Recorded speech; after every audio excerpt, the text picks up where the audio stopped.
যে মেয়েটিকে এত ভালোবাসলেন, যে মেয়েটিকে নিজের প্রাণের চেয়েও বেশি ভালোবাসলেন, আজ সে আপনাকে ছেড়ে চলে গেল, আপনাকে ঠকালো।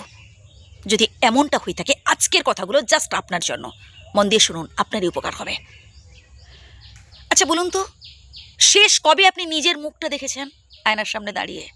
বলতে পারবেন?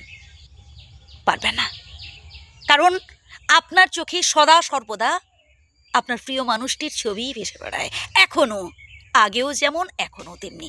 এটাই হচ্ছে আপনার সব থেকে বড় ভুল বন্ধু। আপনি নিজেকে গুরুত্ব দেননি। আপনি যখন নিজেকে গুরুত্বহীন করে দেবেন, বাকিরাও আপনাকে গুরুত্বহীন করে তুলবে। এই যে ধরুন, আপনি আপনার মূল্যবান সময় নষ্ট করছেন ওর কথা ভেবে ভেবে। ও আপনাকে ছেড়ে চলে গেছে, ও আপনাকে ঠকিয়েছে, আপনি বুঝতে পারছেন যে না, ও আর ফিরেও আসবে না। ও আপনাকে ঠকিয়েছে, ডাহা ঠকিয়েছে, ও আপনার সাথে প্রেমের অভিনয় করেছে। তবুও আপনি সেই সব স্মৃতিগুলো আঁকড়ে বসে আছেন। না অফিসের কাজে মন দিতে পারছেন, বসের কাছ থেকে বকুনি শুনছেন, না পারিবারিক কোনো কাজ ঠিকঠাকভাবে করতে পারছেন, বাড়ি থেকে বকুনি শুনছেন, না কোনো কাজ ঠিকঠাকভাবে করতে পারছেন। ভুল বলছে কিছু? বন্ধু, আগে নিজেকে গুরুত্ব দিতে হবে। যা হয়েছে বাদ দেন, পাস্ট ইজ পাস্ট। আজ থেকে, এই ভিডিওটি শোনার পর থেকে নিজেকে একটু চেঞ্জ করুন। মনে মনে বলতে থাকুন যে এবার থেকে আমি স্ট্রং হব, যা হয়েছে আমি ভুলে যাব, নতুন করে জীবনটাকে এগিয়ে নিয়ে যেতে হবে। উঠে দাঁড়ান বন্ধু, এই জীবনটা হচ্ছে এগিয়ে যাওয়ার জীবন, এটা পিছিয়ে আসার নয়।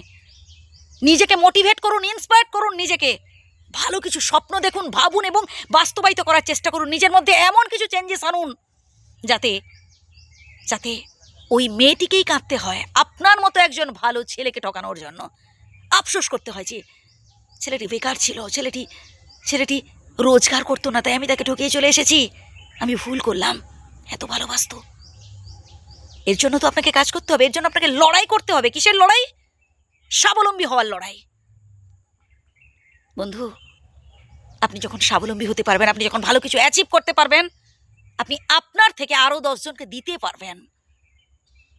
সমাজসেবামূলক কাজ করুন বন্ধু, আর তার জন্য দরকার আগে নিজে স্বাবলম্বী হওয়া। আপনি যখন 10টা টাকা রোজগার করতে পারবেন, তখন আপনি সেখান থেকে অপরকে 2 টাকা দিতে পারবেন। কিন্তু আপনার যদি সেই ক্যাপাসিটি না থাকে, তাহলে শুধু স্বপ্নই থেকে যাবে। একটা সময় আপনি আপনার পরিবারকে কথা দিয়েছিলেন, আপনার বাবাকে কথা দিয়েছিলেন, আপনার মাকে কথা দিয়েছিলেন যে আপনি ভালো কিছু করে দেখাবেন, আপনি অনেক অনেক বড় হবেন। সব ভুলে গেলেন। ওই মেয়েটি আপনার জীবনে এসে সব কিছু শেষ করে দিল। আচ্ছা বলুন তো, ওই মেয়েটা আপনার জীবনে আসার আগে এমন কেউ ছিল না, এবং এখনও কেউ নেই যে আপনাকে ভালোবাসে। বন্ধু, আপনার বাবা মা এই পৃথিবীতে সব থেকে বেশি ভালোবাসেন আপনাকে, আপনার মা বাবা। আপনি যখন অসুস্থ হয়ে পড়বেন, আপনার যখন বাড়ি ফিরতে দেরি হবে, গভীর রাত হবে, যে এখনও আপনি বাড়ি ফিরছেন না, আপনার মা, আপনার বাবা আপনার জন্য না খেয়ে বসে থাকবে। আপনি যখন অসুস্থ হয়ে পড়বেন, বন্ধু বান্ধব খুব কমজন পাশে থাকবে, থাকবে কি নেই সন্দেহ। আপনার যখন কঠিন দুরবস্থা চলবে, আপনার পরিবার আপনার পাশে থাকবে। তো আপনার পরিবার তো পাশে আছে, আর কি চাই?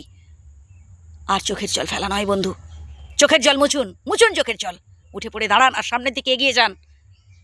ভালো থাকবেন।